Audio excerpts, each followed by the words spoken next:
اور وہ بھی ایک وجہ تھی کہ میں وی لاگس نہیں کر پا رہی تھی. بہت مشکل ہوتا ہے نیا شو لانچ کرنا، اینڈ اسپیشلی پاکستان میں انگلش لینگویج چینل کا لانچ ہونا، اس کی ریکوائرمنٹس ڈفرینٹ ہوتی ہیں، کافی محنت ہوتی ہے. سو آئی ہیو ڈن دیٹ، اور اب وہ ریگولر ایئر ہو رہا ہے. اس پروگرام کے ذریعے میری جتنی انٹرنیشنلی لوگوں سے بات چیت ہو رہی ہے on TV and off camera, اس میں دیر از اے بیس جو سمجھتی ہے کہ پریزیڈنٹ ٹرمپ ایران ایک ایسا ایول ہے جس کو ختم کر کے ایک بہت بڑا کام کر رہے ہیں. اور یس، یہ جو منترا ہے کہ ایران کے پاس نیوکلیئر ویپنز نہیں ہونے چاہیے، یہ وہ بیس بالکل مانتی ہے، اس میں بلیو کرتی ہے، اور وہ اس وار کو سپورٹ کر رہے ہیں. اگر ایک مثال کے طور پہ آپ اس کو سمجھنا چاہیں تو پیٹ ہیگزت کو دیکھیں. پیٹ ہیگزت کو ٹریک کریں، وہ کیا سٹیٹمنٹس دیتا ہے، وہ کس طرح ڈیفینڈ کرتا ہے اس وار کو، تو آپ کو سمجھ آ جائے گی کہ جس میگا بیس کی، ریپبلکن بیس کی میں بات کر رہی ہوں، وہ کون لوگ ہیں اور وہ کیسے اسے سپورٹ کرتے ہیں. پیٹ ہیگزت نے سینٹ میں بیٹھ کے الٹا جو لوگ اس سے کویسچنز کر رہے تھے کہ ابھی تک آپ $25 بلین 2 مہینے میں اس جنگ پہ لگا چکے ہیں، how do you justify that, وہ ان کو جواب میں کہہ رہے تھے کہ آپ کا ایسے سوالات کرنا is anti American, it's a treason, یہاں تک کا ورڈ انہوں نے یوز کیا. سو اس جنگ کے جو لیئرز ہیں اور ٹیئرز ہیں وہ بہت پھیلی ہوئی ہیں، ان کو سمجھنے کی ضرورت ہے. جب آپ کو اس کا سائز پتہ چل جائے گا تو یو ول انڈرسٹینڈ کہ کسی ایک جرنلسٹ کے پاس اگر کوئی انفارمیشن ہو بھی تو ضروری نہیں کہ اس انفارمیشن سے اس کانفلکٹ کا حل نکل آئے. میں نے آج سے 3 سے 4 ماہ پہلے ایک وی لاگ کیا تھا جس میں نے یو اے ای کے کردار پہ جو وہ مڈل ایسٹ میں پلے کر رہا ہے بہت ڈیٹیل میں بات کی تھی. اور یمن میں جس طریقے سے اور بھی جگہوں پہ بہت ایک نیگیٹو رول پراکسیز کی شکل میں وارز کو اور کانفلکٹس کو لانچ کرنے میں یو اے ای نے پلے کیا ہے، وہ پلے بک بالکل ویسی ہی ہے جیسے اسرائیل کی ہے. ناؤ آپ کے سامنے ہے کہ اوپنلی اوپیک میں سے ایگزٹ کر لیا ہے یو اے ای نے. یوں سمجھے کہ جی سی سی کنٹریز جو کہ ایک باڈی سمجھے جاتے تھے، یو اے ای کے نکلنے سے اس میں کریکس آئے ہیں. اور یو اے ای کا ایک بہت پرانا خواب تھا کہ اوپیک کیونکہ ایک خاص لیول سے آگے آئل پمپ نہیں کرنے دیتا اور اپنا ایک میکنزم جو اس نے دنیا میں تیل کی ترسیل کا رکھا ہوا ہے اس کو مینٹین رکھتا ہے، اس کا بہت پرانا خواب تھا کہ ہم اس سے بہت زیادہ پمپ کر سکتے ہیں تو کیوں نہ کریں، اور اگر اس سے زیادہ جتنا ابھی کما رہے ہیں کما سکتے ہیں تو کیوں نہ کمائیں. تو فائنلی اس کانفلکٹ کی جو ٹائمنگ ہے اس کو اگر آپ ذہن میں رکھیں، اور اس سے پہلے جو یمن میں ایک شپمنٹ یو اے ای کی گئی تھی جس کو بمبارڈ کیا تھا سعودی عربیہ نے یہ کہہ کے کہ اس میں ویپنز ہیں، اور ہم یمن سے جو تھریٹ فیس کر رہے ہیں، جس ایک خاص ساؤدرن ٹرانزیشنل کاؤنسل کو یو اے ای سپورٹ کر رہا ہے، یہ اس کے لیے اس شپمنٹ میں ویپنز ہیں، اور اس لیے سعودی عرب نے اس کے اوپر بمبارڈمنٹ کی اور اس شپمنٹ کو تباہ کیا. تو اس سارے سیناریو کو بہانہ بنا کے this was a perfect timing for U A E to سے کہ ہم جی سی سی کے ساتھ مزید نہیں چل سکتے، لیکن انہوں نے اس کے لیے جو پہلا قدم لیا ہے وہ اوپیک سے باہر نکلنے کا لیا ہے. ناؤ آپ کو بہت جلد دیکھنے کو ملے گا کہ یو اے ای اور اسرائیل یہ مل کے ایران کے اوپر مزید حملے کریں گے. شاید ابھی نہ کریں، شاید ابھی بھی کریں، اور ایک بہت میجر رول پلے کریں آج سے 6 ماہ بعد، 1 سال بعد ایک اور راؤنڈ آف وار میں آپ کو یہ دونوں اکٹھے ایران کے خلاف ملٹری آپریشن کرتے بھی نظر آ سکتے ہیں. سادہ الفاظ میں یو اے ای اور Israel and Washington they are completely aligned, اور دوسری طرف سعودی عربیہ جو کہ لیڈ رول میں ہے قطر کے ساتھ اور باقی کنٹریز کے ساتھ مڈل ایسٹ میں، اس کی میکسیمم کوشش ہے کہ ایران کے ساتھ کم از کم ورکیبل سلوشن کی طرف جایا جائے. وائی؟ بیکاز جن پائپ لائنز کو ڈیولپ نتنیاہو کرنا چاہتا ہے، سعودی عربیہ ان کو ڈیولپ نہیں کرنا چاہتا، بیکاز ان کو ڈیولپ کرنے کا مطلب یہ ہوگا کہ آپ ایران کی اسٹریٹ آف ہرمز پہ جو قبضہ ہے اس سے نکل کے ایک ایسی پائپ لائن کی طرف چلے جائیں جہاں پر آگے جا کے اسرائیل کا قبضہ ہو. سو وہ تو آپ کے لیے ویسی سچویشن ہو گئی کہ ایک مسئلے سے نکل کے دوسرے مسئلے میں پھنس گئے. اور دوسرا ریالٹیز کو سمجھتے ہوئے سعودی عربیہ کی کوشش ہے کہ اپنے آپ کو ڈیورسیفائی کرے, اپنے تعلقات گلوبل ساؤتھ کے ساتھ بھی اچھے کرے, ان کے ساتھ بھی سیکیورٹی گارنٹیز سائن کرے, پاکستان کے ساتھ سیکیورٹی گارنٹی لے کے چلے جو اس کا ڈیفنس پیکٹ ہے, لیکن آل آؤٹ ایران کے خلاف نہ جائے. They can't afford it. یہ جغرافی کی بیس پہ میں کہہ رہی ہوں. صرف ویپنز ہونا آپ کے پاس کافی نہیں ہے, اور اسپیشلی جن ملکوں کے پاس اپنی فوجیں نہیں ہیں وہ جتنے مرضی مہنگے ویپنز خرید لیں وہ جنگیں نہیں لڑ سکتی. سیم فارمولا یو اے ای پہ اپلائی کریں. یو اے ای کے پاس بھی اپنی فوج شاید نہیں ہے, لیکن اس کے پاس پراکسیز بھی ہیں اور اس کے پاس اسرائیلی فائٹرز بھی ہیں, تو اس کا کیس ڈفرینٹ ہے. اور ابھی جو آپ back and forth Donald Trump کی ٹویٹس دیکھتے ہیں اور ان کا کبھی کچھ کہنا دیکھتے ہیں, اس کو فالو کرنے کے بجائے اگر آپ ان ڈیولپمنٹس کو فالو کریں تو آپ کو زیادہ سمجھ آئے گا کہ یہ کانفلکٹ بالکل نیٹ اینڈ کلین وے میں کسی ایک سولوشن سے ختم ہونے والا نہیں ہے.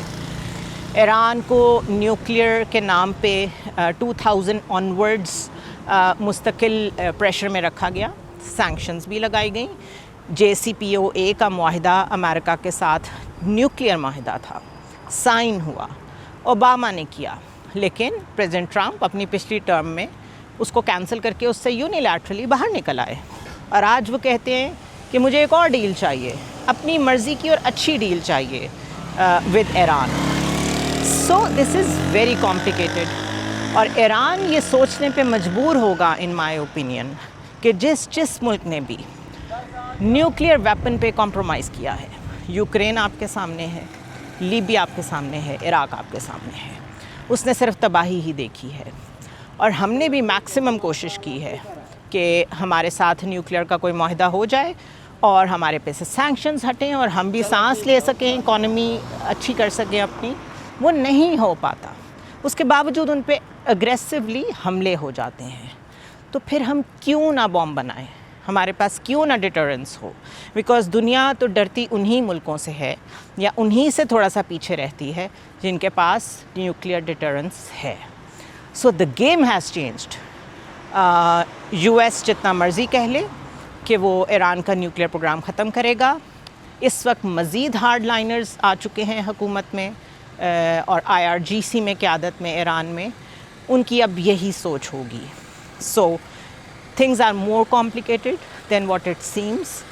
پاکستان کا کرایا ہوا سیز فائر ابھی تک قائم ہے, یہ بہت بڑی اچیومنٹ ہے, اور اس کی وجہ یہی ہے کہ ترکی, ایجپٹ, عمان, قطر, سعودی عربیہ, بہت ساری فورسز اس وقت کام کر رہی ہیں کہ کوئی ایسا wider frame work, not solution, کوئی ایسا وائڈر فریم ورک ایسا طے پا جائے جس کے ذریعے سے یہ جو اتنی تباہی ہو رہی ہے, خلیج کا کوئی ملک اگلے 2 سال تک, قطر کی اگزامپل لیں, LNG کے جو ان کے پوائنٹس ہیں وہ دوبارہ ایکٹیو نہیں ہو سکیں گے, جو انرجی فیلڈز ہیں وہ سیکیور نہیں ہیں.